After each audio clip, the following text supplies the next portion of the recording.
Rewriting memories is not an easy thing. There are a number of traumas and painful memories we pick up as human beings throughout our life. Ones that cause us a kind of pain that we don't always know how to deal with. Now, facing that pain, evaluating it, and moving on is very important. But we still hold those memories within ourselves, even after we have dealt with mentally the understanding of the circumstances and our role in it.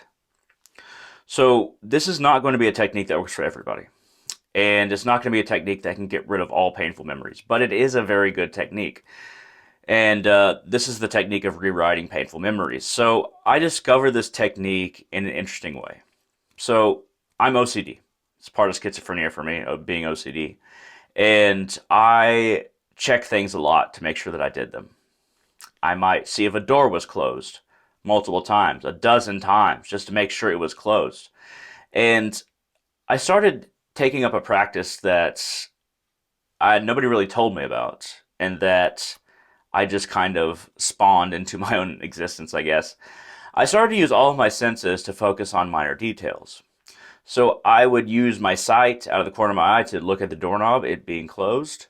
I would use my hearing to put in my mind the memory of it being closed, and I would use the feeling of feeling the outside air outside of the bathroom to establish, and that being closed off to establish that memory in my head. Using multiple senses to establish a memory that so I wouldn't have to go back and check if something was closed or off or something like that.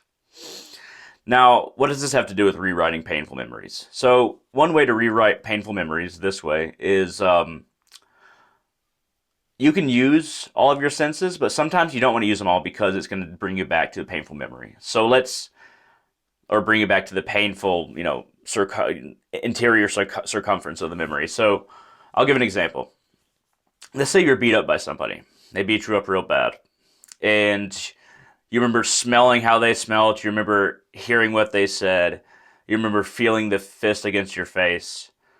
And most of your senses are corrupted or create this painful memory through remembering all these different ways you experienced it. Now, a good thing to do, and a trick you might want to try, is focusing on a part of the memory that was not polluted with pain.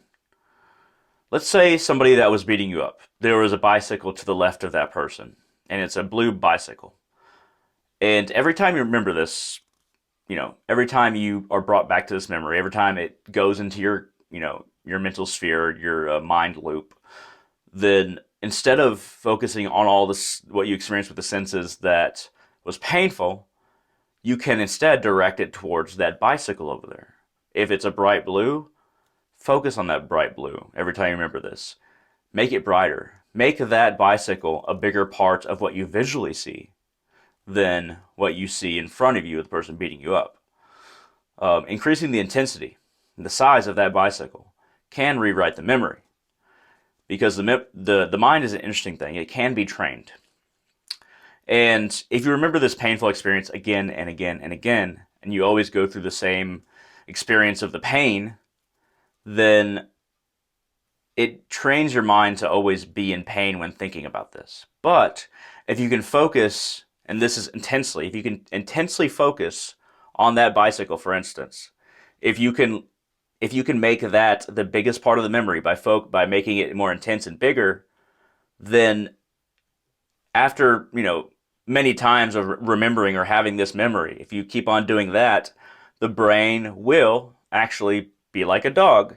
You've walked it down a certain route for a long time. It was a painful route, but you change the route and you keep on walking your mind down a different route. And after a certain number of times, different for everybody, and perhaps it won't work for everybody, but after a certain amount of times for the people it does work for, that memory will go to that bicycle that was in the corner because you increase its intensity and focus your senses onto that, and you have chosen to direct your mind towards that when you have the memory. So eventually, because you experience that bike as a bigger part of the overall experience of that painful memory, you will slowly start to only remember that bicycle. And let me give another example.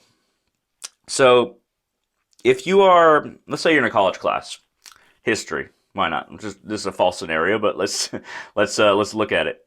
So let's say you ask the teacher asks you a question directly, and you're kind of asleep, and you get up and you're like, and then she asks you a question after calling your name, and she says, "How did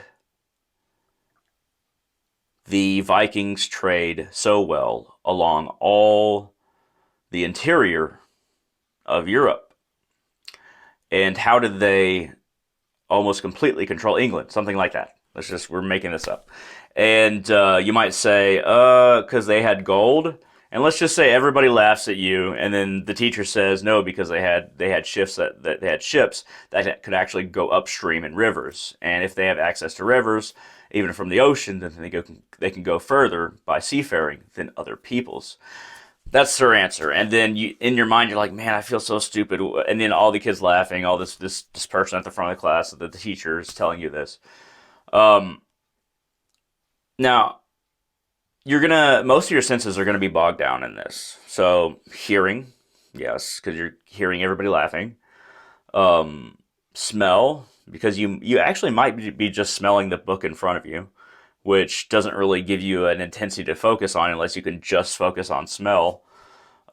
Feel, your skin might be sweaty. You might get a little bit perspirated because you don't like to be focused on.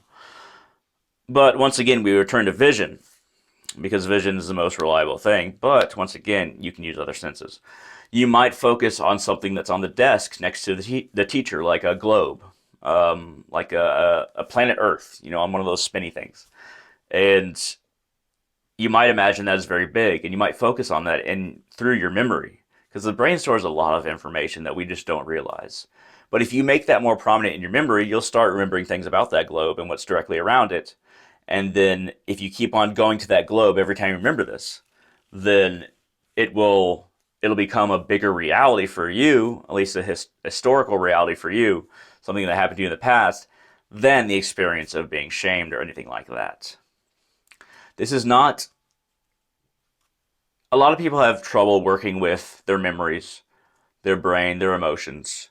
Changing the emotions is a big thing too. It's a way to repair traumatic memories or painful memories.